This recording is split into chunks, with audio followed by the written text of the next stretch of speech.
Rain hammered against the grand riverside hotel windows. Amelia pressed her palm to the cold glass of the marble lobby, watching water stream down in rivulets. Her emerald dress clung to her skin, soaked through. Auburn hair stuck to her neck in damp waves. 3 years. 3 years of running, of rebuilding, of becoming someone else entirely. The charity gala hummed on the 20th floor. She checked her reflection in the mirrored elevator doors. Green eyes stared back, harder than they used to be. She wiped smudged mascara from beneath them. The elevator opened to crystal chandeliers and Chicago's elite. Champagne flutes clinked. Laughter echoed off high ceilings. Amelia took a glass from a passing waiter and moved toward the auction tables.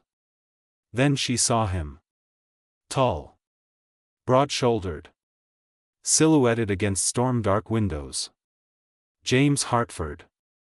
Her husband.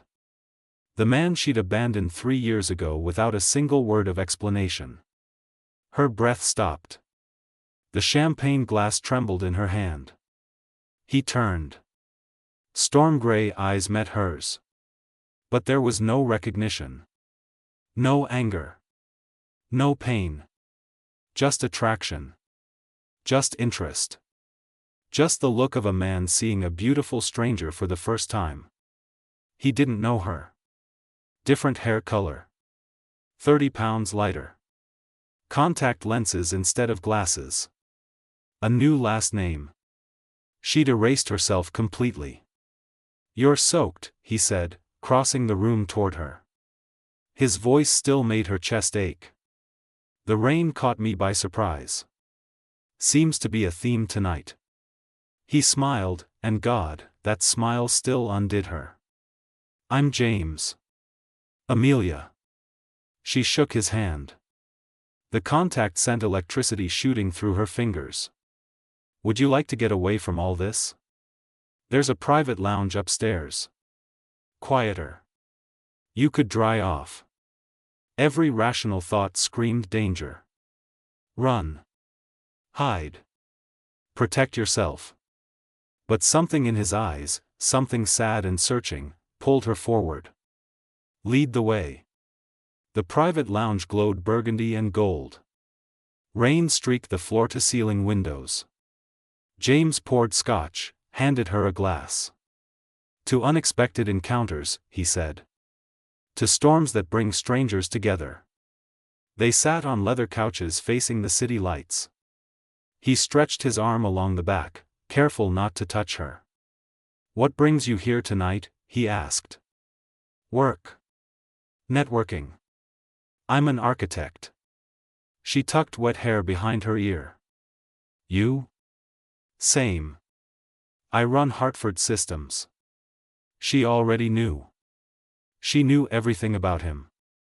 How he took his coffee. How he couldn't sleep without white noise. How he'd thrown himself into building an empire after she left. "Impressive," she said. "Is it?" He gazed at the storm. "Sometimes I think I've built everything and lost what matters." The raw honesty surprised her. "That's heavy for a stranger." "Maybe that's why I can say it." His eyes searched hers. "There's something about you. Like you'd understand." Her heart hammered against her ribs. "What did you lose?" Silence stretched between them. James swirled his scotch. "Someone I loved. Someone who deserved better than what I gave her." The pain in his voice nearly broke her. "Do you believe in second chances?" he asked. "I want to," she whispered. "But some things can't be fixed." "Can't they?" He shifted closer. His fingers brushed wet hair from her face. "What if fate brings someone back into your life in a way you never expected?" His face was inches away. His cologne, woodsy and familiar. The heat of his body. "James," she breathed. "Tell me to stop," he said softly, lips hovering near hers. "Tell me this is wrong." But she couldn't. Because despite everything, this felt right. Just as their lips were about to meet, her phone buzzed. Reality crashed back. She pulled away, fumbling for the phone. I have to go. This was a mistake. Wait. He caught her hand. At least tell me your last name. Let me see you again. She looked at this man. Her husband. Who saw her as a stranger. Her heart shattered all over again. Some things are better left as they are.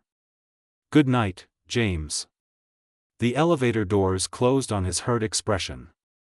Amelia let out a shaky breath as the floors counted down. James Hartford. Her husband. The man she'd left 3 years ago. The man who'd just almost kissed her like she was someone new. 3 days later, Amelia sat at her drafting table staring at nothing. Sunlight cut across hardwood floors. Her coffee had gone cold an hour ago. Her phone rang. Unknown number. Ms. Rhodes? A crisp female voice. This is Patricia Wells, executive assistant to James Hartford. Mr. Hartford would like to meet with you regarding a design project. Amelia's world tilted. I'm sorry, what? Hartford Systems is expanding. We need an architect. Your portfolio came highly recommended. A pause.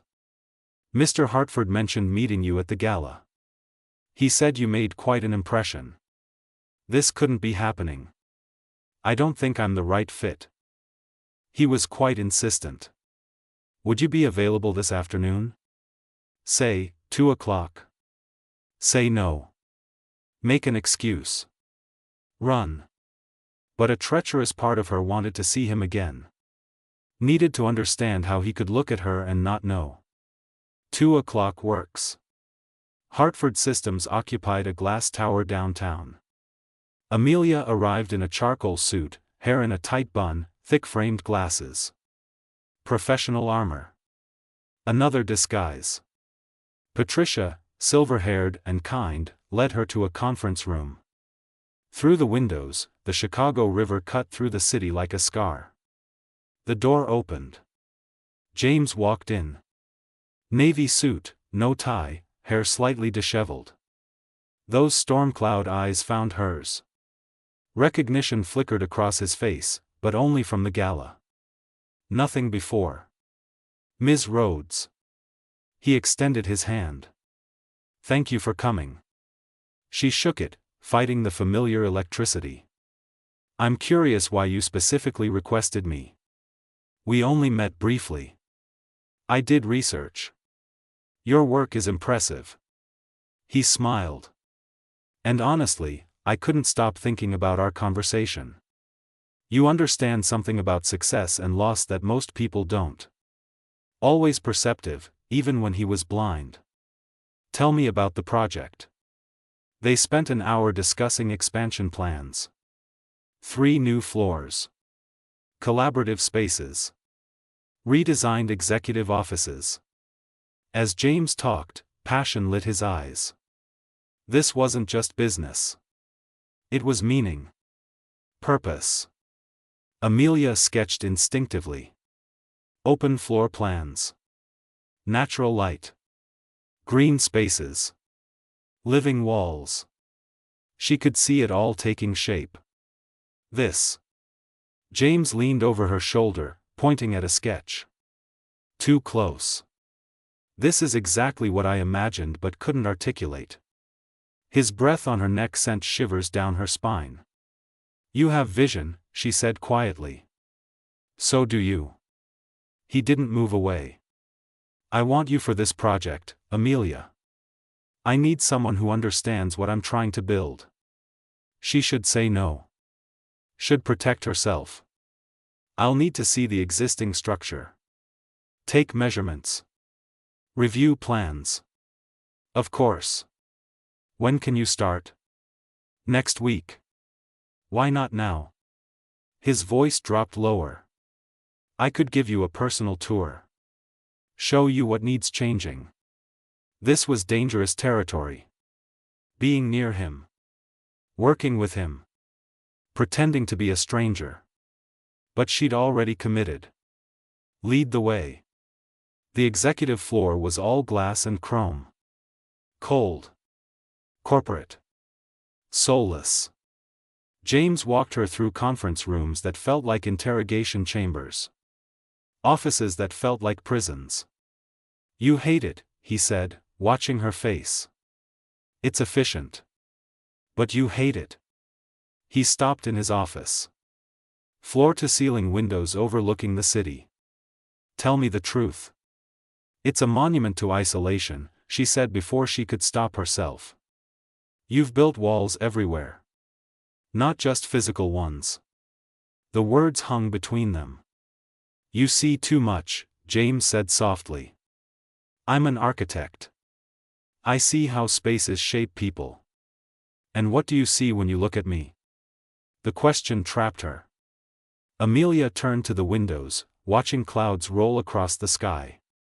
I see someone who's forgotten how to let people in. Silence. Then his reflection appeared beside hers in the glass. 3 years ago, my wife left me. His voice was raw. No explanation. No warning. Just gone. Amelia's throat closed. I gave her everything and it wasn't enough. I worked 80-hour weeks building this company. For her. For us. For the future we were supposed to have. He looked at her reflection. And one day I came home and she was just gone. Like she'd never existed. Tears burned behind her eyes. Maybe she had reasons you didn't understand. Maybe. His jaw tightened. Or maybe I was too blind to see what she needed. Too focused on building an empire to notice I was losing what mattered. James. I haven't told anyone that. He turned to face her. Why can I talk to you? Because I'm the ghost you're still haunted by. Because I know every secret you've never told anyone else. Because I'm the one who left. Sometimes strangers are easier, she whispered. He stepped closer. You don't feel like a stranger. Her phone buzzed. She grabbed it like a lifeline. A text from her assistant. Emergency meeting. Client issue. I have to go. When can you start the project? I'll send you a proposal by Friday. Amelia. He caught her wrist gently. Have dinner with me. Tonight. Not about work. I can't. Why not? Because you're my husband and you don't even know it. Because this is a professional relationship. That's all it can be. Something flickered in his eyes. Hurt. Confusion. Is there someone else? The question cut deep. She pulled her wrist free. There's always someone else, James. Even when they're not there anymore. She left him standing in his glass prison. In the elevator, her hands shook. Her phone buzzed again. Not her assistant this time. A text from an unknown number. I know who you really are. We need to talk. Tonight. 8 p.m. Riverside Park bench. Come alone, or I tell him everything. The elevator doors opened. Amelia stepped out into the lobby, her perfect disguise suddenly feeling paper-thin. Riverside Park at dusk. Streetlights flickered on one by one. The Chicago skyline glowed against a darkening sky. Amelia sat on the designated bench, hands clasped tight in her lap. Every muscle tensed. Ready to run. Footsteps approached from behind. Hello, Amelia. Or should I say, Amelia Hartford. She turned. A woman emerged from the shadows. 30s. Sleek black suit. Sharp features. Cold smile. Who are you? Vanessa Chen. James's business partner. She sat down without invitation. We've never met. You left before I joined the company. But I've heard so much about you. Amelia's heart hammered. What do you want? The same thing you want. James. Vanessa crossed her legs, perfectly composed. I've spent 3 years building this company with him. 3 years watching him mourn a ghost. 3 years positioning myself to be the woman who replaces you. Then why tell me you know? Because you're ruining everything. Vanessa's eyes flashed. He was finally moving on. Finally noticing me. Then you show up at that gala and now he can't stop talking about the mysterious architect who understands him. I didn't plan this. No? You just happened to show up looking completely different? You just happened to land the biggest contract of your career with your own husband's company? Vanessa leaned closer. I did my research. I know why you left. I know about the accident. The blood drained from Amelia's face. The car crash. Your sister. The one James doesn't know about. Vanessa's smile was cruel. The one you were driving for when it happened. The one that killed her. Stop. You couldn't face him. Couldn't face anyone. So you ran. Changed everything about yourself. Built a new life. Very dramatic. Amelia stood. What do you want? Walk away. Decline the project. Disappear. Again. Vanessa stood too. Or I tell James everything. Not just who you are. But what you did. How you've been lying to him for weeks now. How you let him fall for you all over again under false pretenses. You're blackmailing me. I'm protecting what's mine.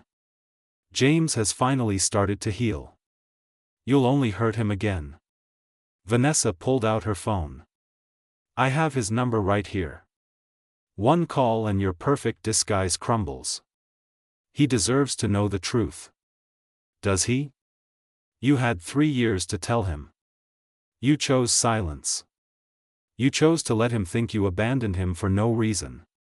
That his love wasn't enough. Vanessa's voice turned sharp. If you tell him now, it'll destroy him worse than before. He'll never forgive you for the lies. For the manipulation. For playing with his heart like this. The words hit like physical blows because they were true. 48 hours, Vanessa said. Decline the contract. Leave Chicago. Or I burn your life to the ground.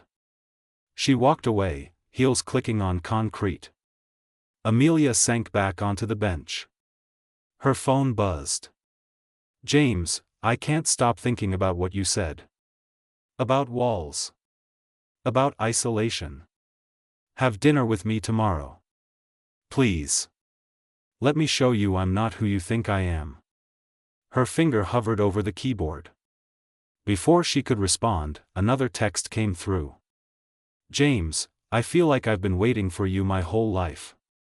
Does that sound crazy? Tears spilled down her cheeks. She typed, tomorrow. 7 p.m. Tell me where. James, my place. I'll cook. I want you to see me without the walls. This was insane. Reckless. Vanessa's threat hung over her like a guillotine. But she'd spent 3 years running. 3 years drowning in guilt and grief. 3 years away from the only man she'd ever loved. Maybe it was time to stop running. She arrived at James's penthouse at 7:03 p.m. The same penthouse they'd shared. The same home she'd fled from. Her hands shook as she knocked. James opened the door in jeans and a navy Henley. Barefoot. Hair damp from a shower. You came, he said, relief flooding his face. I almost didn't. I'm glad you did. He stepped aside. Come in. The apartment looked different. Minimalist where it used to be warm. Grays and blacks where there used to be color.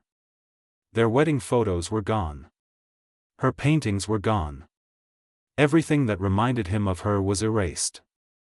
She'd done the same thing to herself. Wine? He asked. Please. He poured Merlot. The same kind they used to drink on Friday nights. The kitchen smelled like garlic and herbs. Something simmered on the stove. You're cooking, she said. Trying to. I'm not great at it. He smiled sheepishly. My wife used to cook. After she left, I survived on takeout for 2 years. The casual mention of herself in past tense cut deep. What changed? I got tired of being half alive. He stirred the sauce.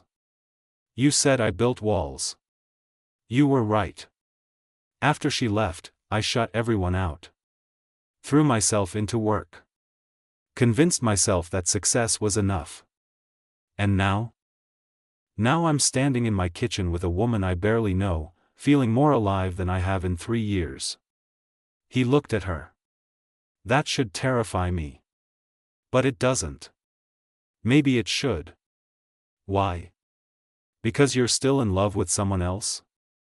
He set down the spoon. You said there's always someone. Even when they're not there. I understand that better than you think. James. I loved my wife. Part of me always will. But she's gone. And I'm tired of being haunted. He moved closer. You make me want to stop being haunted. You don't know me. Then let me. His hand cupped her face. Stay for dinner. Talk to me. Let me see past whatever walls you've built. This was the turning point. She could leave.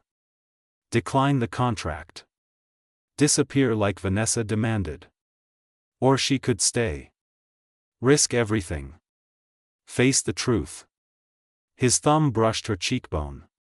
Stay. Okay, she whispered. They ate pasta at the kitchen island. Talked about architecture. About cities. About dreams they'd given up on. Why did you become an architect? He asked. My sister loved buildings. Old ones. Historic preservation. The lie came easily now. Half-truth. She died 3 years ago. Car accident. I wanted to honor her somehow. The first honest words she'd spoken to him.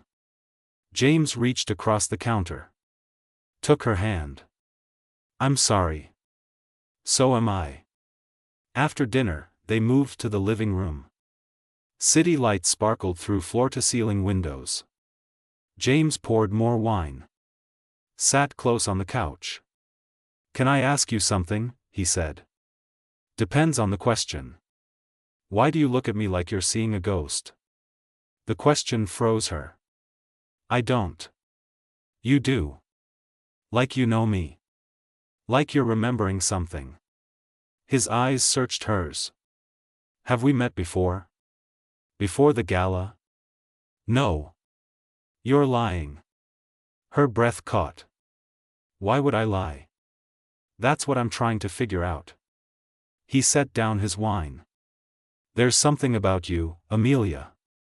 Something familiar. Like déjà vu that won't let go. You're imagining things. Am I? He leaned closer. Or are you hiding something? Her phone buzzed. She grabbed it. Vanessa, time's running out. Make your choice. I should go, Amelia said, standing. Don't. James stood too. Whatever you're running from, you don't have to run anymore. You don't understand. Then help me understand. She looked at him. This man she loved. This man she destroyed. I can't. Can't or won't. Both. She moved toward the door. He caught her wrist. Amelia. She turned. Their faces inches apart. Tell me the truth, he said softly. Tell me why this feels like coming home.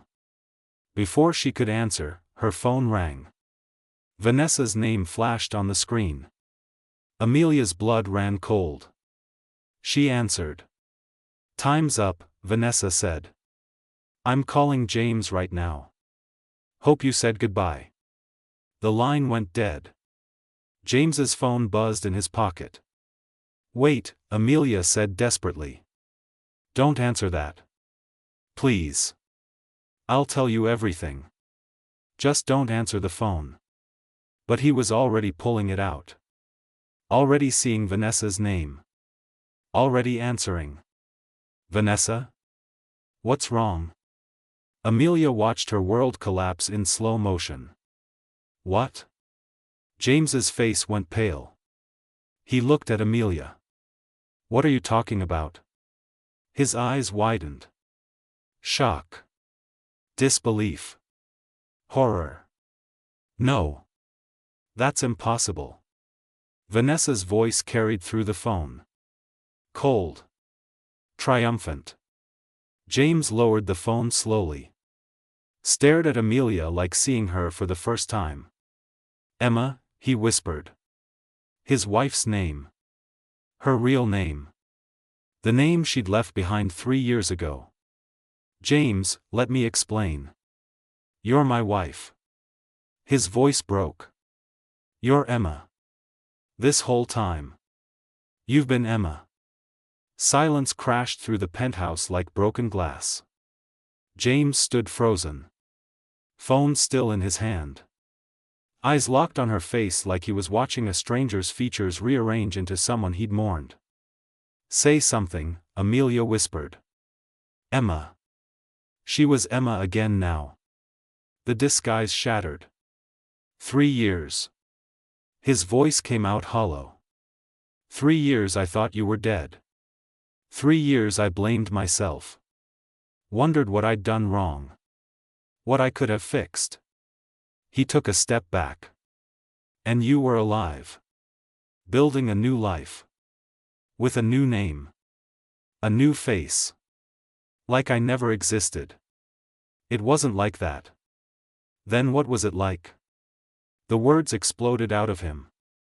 Enlighten me. Because from where I'm standing, you let me fall in love with you all over again while pretending to be someone else. You sat in my home. Ate dinner with me. Almost kissed me. Twice. Knowing exactly who I was. Who you were. I didn't plan this.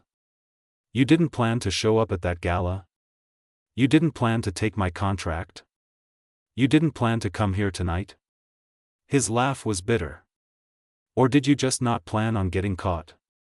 Tears streamed down her face. My sister died. Sarah died. The night I left. That stopped him. What? Car accident. I was driving. Emma's voice cracked. We were coming back from her birthday dinner. I'd had 1 glass of wine. 1. But it was raining and the roads were slick and I looked away for just a second and she couldn't finish. The memory choked her. James's expression shifted. Softened slightly. Emma. The police said it wasn't my fault. That the other driver ran a red light. That I couldn't have prevented it. She wiped her eyes. But she was in my car. My passenger seat. And she died and I walked away with a few scratches. Why didn't you tell me? Because you would have tried to fix it. You would have blamed yourself somehow. You would have stopped building the company to take care of me. She looked at him. And I couldn't let you do that. Couldn't let you sacrifice everything because I was broken. So you left instead. His jaw tightened. You decided what I could handle. What I deserved to know. You took away my choice. I know. You let me think you stopped loving me. That I failed you. I never stopped loving you. Then why? His voice broke. Why not come back? Why change everything? Why torture me by pretending to be someone else? Because I was drowning in grief and guilt and I couldn't breathe anymore. Because every time I looked at you I saw Sarah. Because I knew if I stayed I would destroy you too. She stepped closer. I left to save you. I didn't need saving. I needed my wife. You needed someone whole. I was shattered. So you shattered me instead. James turned away. Gripped the edge of the kitchen counter. 3 years, Emma. 3 years you let me believe I wasn't enough. That I'd somehow driven you away. You were always enough. You were everything. Was I? Because everything doesn't walk away without a word. Everything doesn't fake their own identity and seduce their husband like a stranger. The accusation hit like a slap. I didn't seduce you. Didn't you? He whirled around. You knew exactly what you were doing. Every look. Every touch. Every word designed to make me fall for you again without knowing why it felt so right. His eyes blazed. Was it a game? Revenge? Seeing if you could fool me? No. God, no. She closed the distance between them. I saw you at that gala and I couldn't breathe. Couldn't think. I should have run but I couldn't move. And when you looked at me and didn't know me, I thought maybe I could have one night. One conversation. One moment of feeling alive again. One night turned into weeks. Into a project. Into this. I know. I'm sorry. I know I should have told you. I tried so many times but the words wouldn't come and I was so scared you'd hate me. I do hate you. But his voice cracked on the words. I hate you for leaving. For lying. For making me fall in love with a ghost. Then hate me. I deserve it. Do you? He grabbed her shoulders. Not hard. But desperate. Because I've spent 3 years hating myself. Convinced I failed you. And now I find out you were the one who gave up. Who ran. Who decided our marriage wasn't worth fighting for. I fought for 3 years. Fought to rebuild myself. To become someone who could function without falling apart every second of every day. Her voice rose. You think I wanted this? You think I wanted to change my hair and my name and everything about myself just to survive? You survived. I barely did. The truth of it hung between them. Raw. Painful. I know. I know what I did to you. I know it was selfish and cruel and unforgivable. Emma's hands trembled. But I couldn't watch you sacrifice your dreams for me. Couldn't let you give up everything to hold together someone who was breaking apart. That's what marriage is. That's what love is. You carry each other when you can't carry yourself. And what happens when there's nothing left to carry? When you're just empty space shaped like a person? James's grip on her shoulders loosened.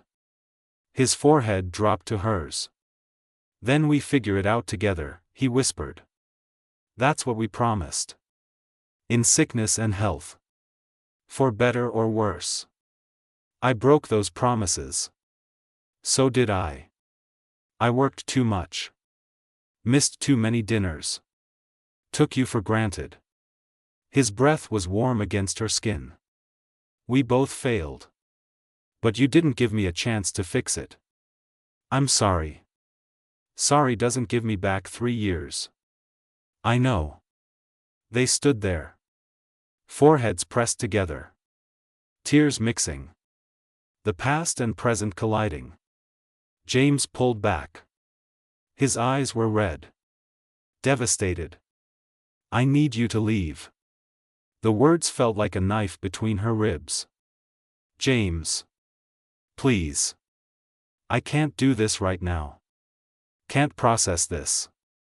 Can't look at you without seeing every lie. He stepped away. Just go. What about us? There is no us. There's Emma, who I loved. And there's Amelia, who I was falling for. And they're the same person but they're not, and I don't know how to reconcile that. He ran a hand through his hair. I don't know if I can.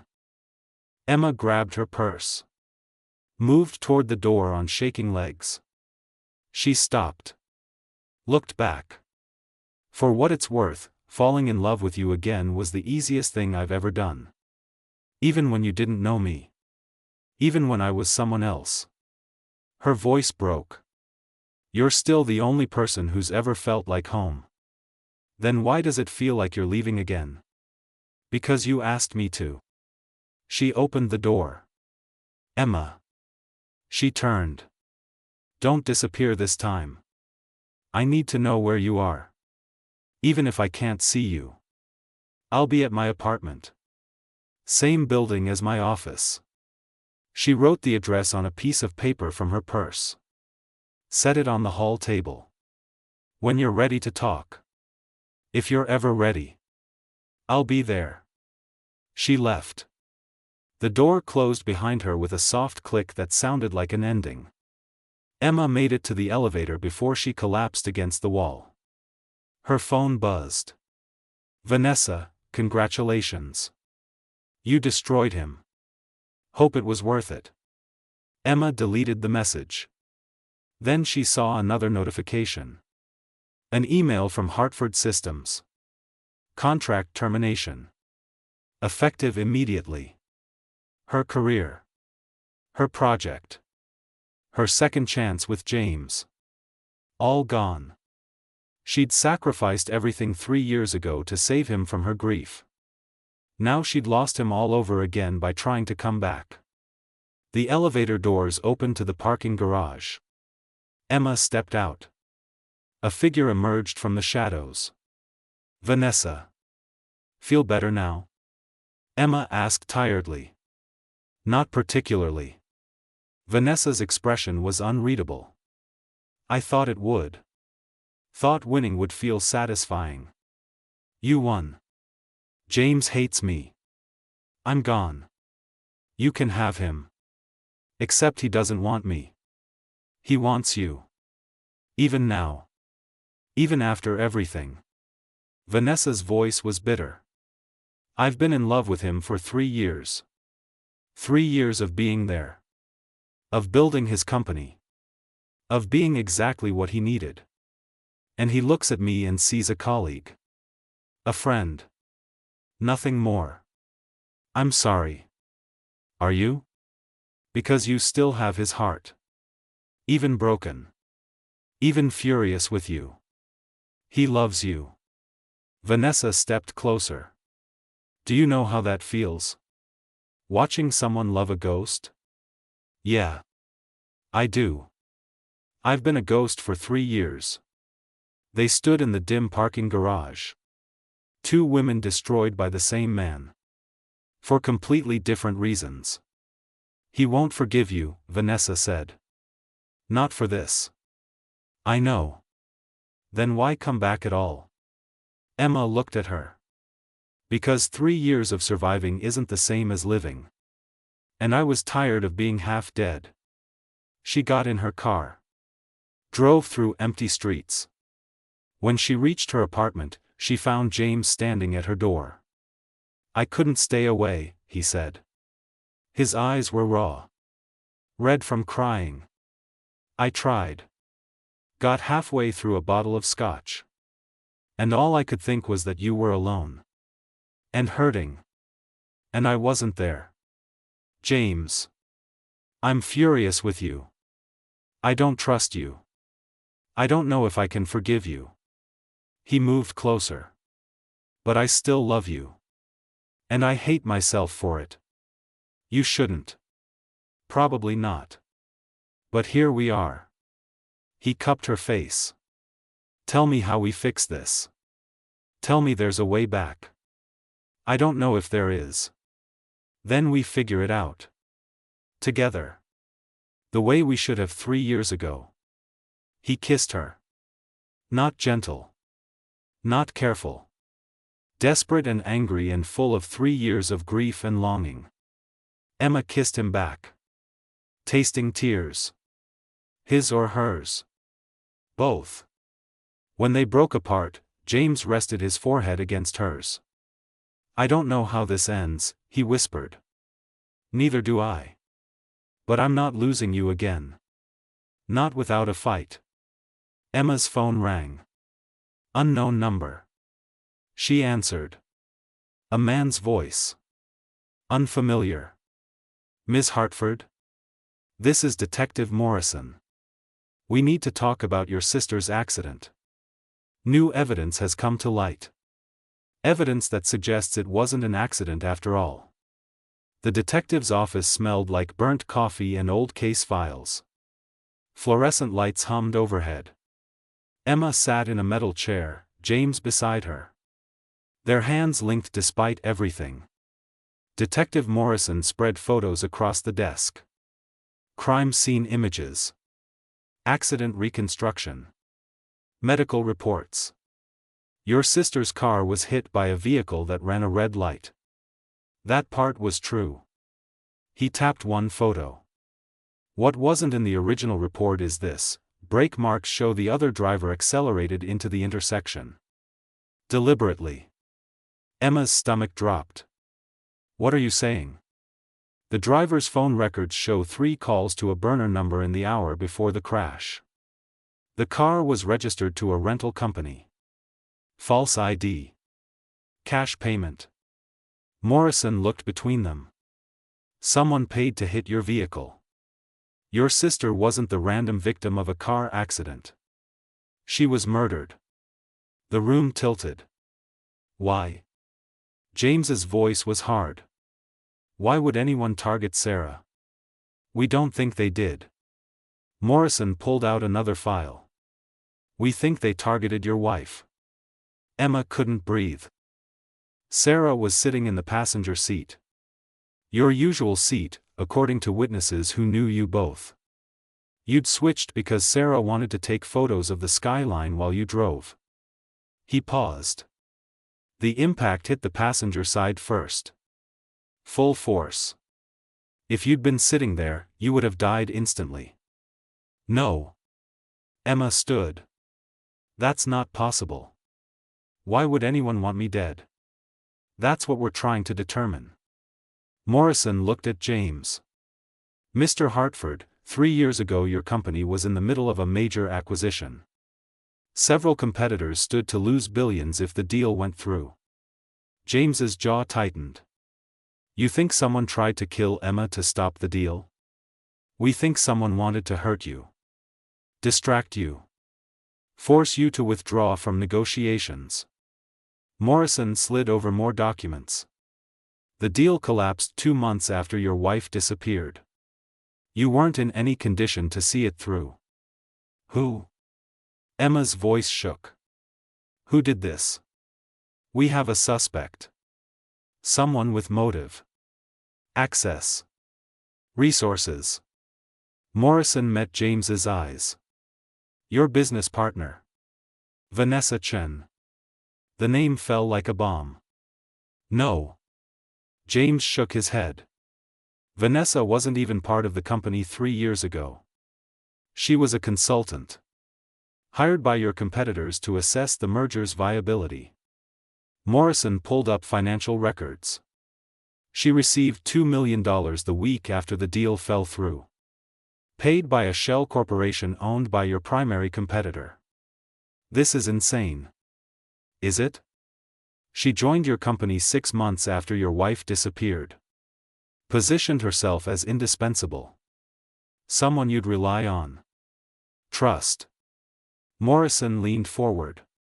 Mr. Hartford, Vanessa Chen has been playing a long game. The question is, what's her endgame? Emma's mind raced. Vanessa's threats. Her obsession with James. Her fury when Emma returned. She's in love with him, Emma said. She wants everything I had. The company. The position. Him. And she was willing to kill for it. Morrison stood. We have enough evidence to bring her in for questioning. But we need your cooperation. Both of you. What do you need? James asked. Wear a wire. Confront her. Get her to admit what she did. Morrison looked at Emma. She thinks you're broken. That you're no threat. Use that. Emma's hands trembled. Face the woman who'd murdered her sister. Who'd stolen 3 years of her life. Who'd tried to kill her. James squeezed her hand. You don't have to do this. We can let the police handle it. No. Emma's voice steadied. Sarah deserves justice. And I'm done running. 2 hours later, Emma stood outside Hartford Systems. Sunset painted the glass tower orange and red. Like fire. She wore a wire under her blouse. James waited in an unmarked police van a block away. Listening.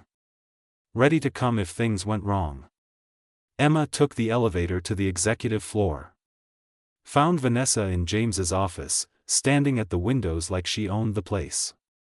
You're persistent, Vanessa said without turning. I'll give you that. We need to talk. I think we've said everything. Vanessa turned. You've ruined his trust. Destroyed any chance you had. Mission accomplished. Did you kill my sister? The question hung in the air. Vanessa's expression didn't change. Excuse me? Sarah. 3 years ago. Car accident. Emma stepped closer. Except it wasn't an accident, was it? I don't know what you're talking about. The police know. They have evidence. Financial records. Phone calls. Everything. Emma kept her voice level.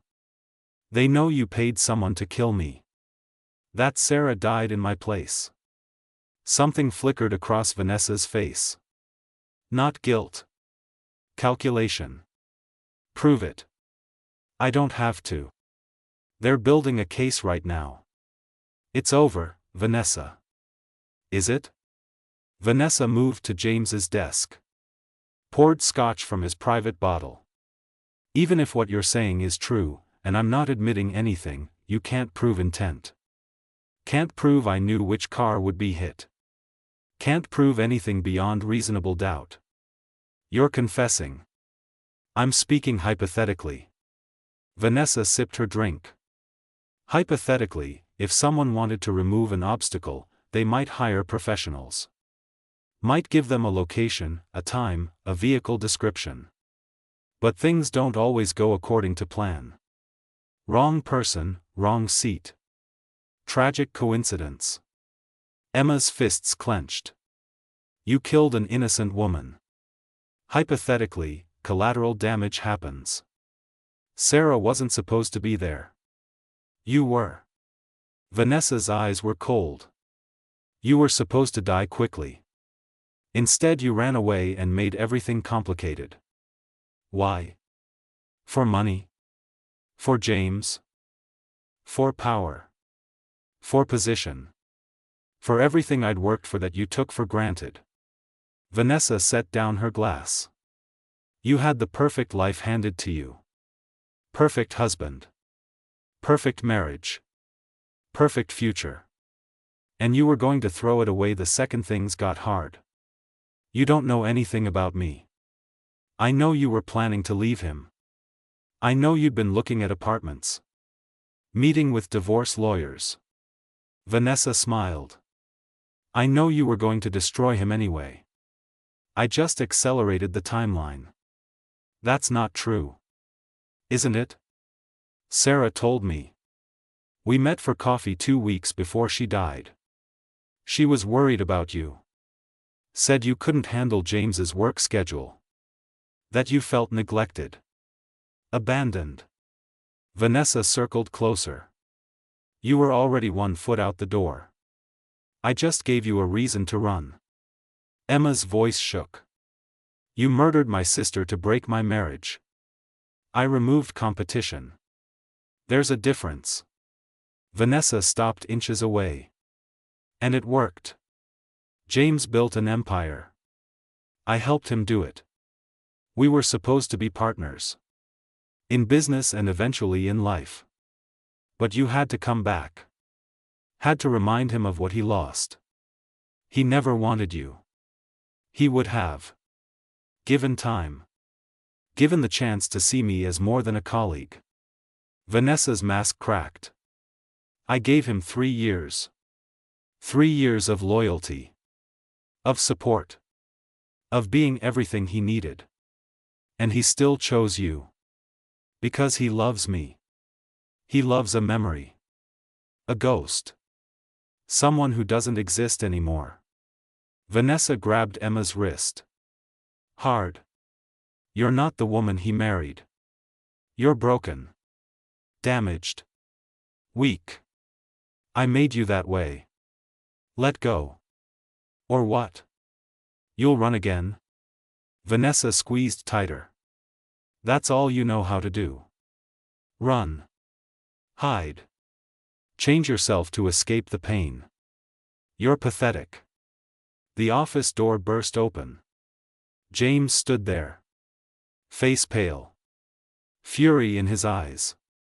Behind him, Detective Morrison and 2 uniformed officers. Vanessa Chen, you're under arrest for conspiracy to commit murder, Morrison said. Vanessa released Emma's wrist. Straightened her suit. You're making a mistake. We have your confession on tape. Your financial records. Testimony from the hired driver who's willing to cooperate. Morrison nodded to the officers. Take her. As they cuffed her, Vanessa looked at Emma. This changes nothing. He'll never forgive you for the lies. For coming back as someone else. You're still broken. Still damaged. Still the woman who ran instead of fought. You're right, Emma said quietly. I did run. I did break. But I'm here now. And you're the one going away. They led Vanessa out. The office fell silent. James and Emma stood on opposite sides of the room. 3 years of pain and secrets between them. I heard everything, James said. Everything she said about you planning to leave me. It wasn't true. Wasn't it? Even a little bit? He moved closer. Were you unhappy? Did I drive you away even before the accident? Emma closed her eyes. I was scared.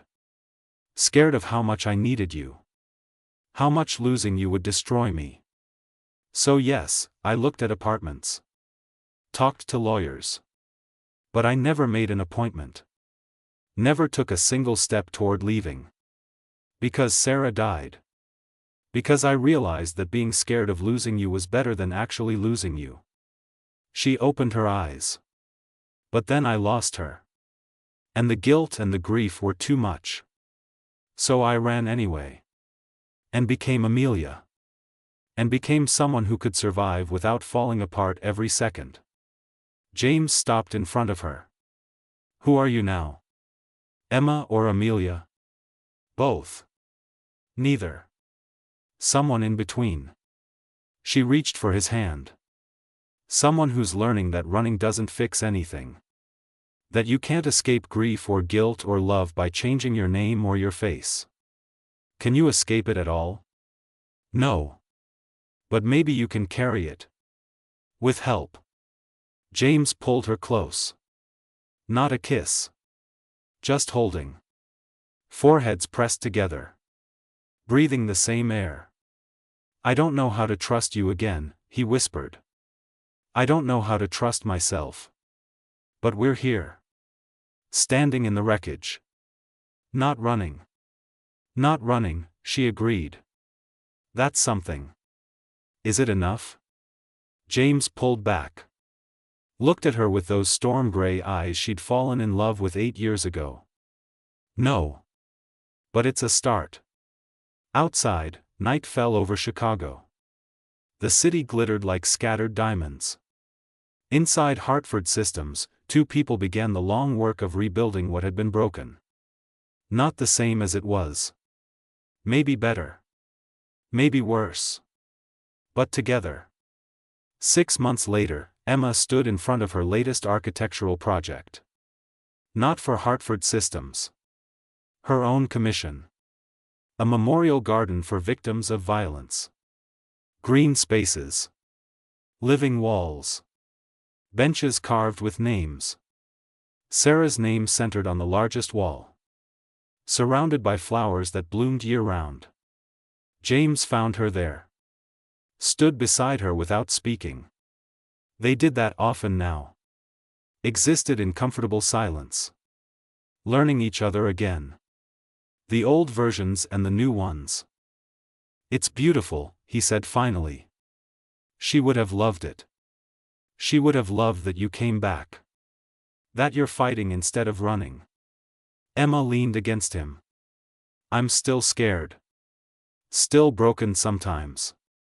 So am I." He wrapped his arm around her shoulders. "But we're broken together now. That's better than being whole and alone." "Is it? Ask me in another 6 months." She smiled. The first real smile in years. They stood there as the sun set. As lights flickered on throughout the memorial garden. As the city hummed around them. Two people scarred by loss. By betrayal. By the weight of secrets and lies. But standing. Not running. Facing forward. Together. Not a perfect ending. Not a fairy tale resolution. Just two imperfect people choosing each other. Again and again. Every day. Choosing to build something new from the ruins of what they'd lost. Choosing love. Even when it hurt. Especially when it hurt. Emma turned to James. "Thank you." "For what?" "For not giving up. Even when I gave you every reason to. You did the same for me. 3 years ago. You left to save me. From your grief. From your pain. From watching you break." He cupped her face. "You were wrong. I would have rather broken with you than survived without you. But I understand why you did it. Do you forgive me?" James was quiet for a long moment. "I'm working on it. We both are. Forgiveness isn't a moment. It's a choice we make every day. And today? Today I choose you. Tomorrow I'll choose you again. And the day after that." He kissed her forehead. "For as many tomorrows as we get."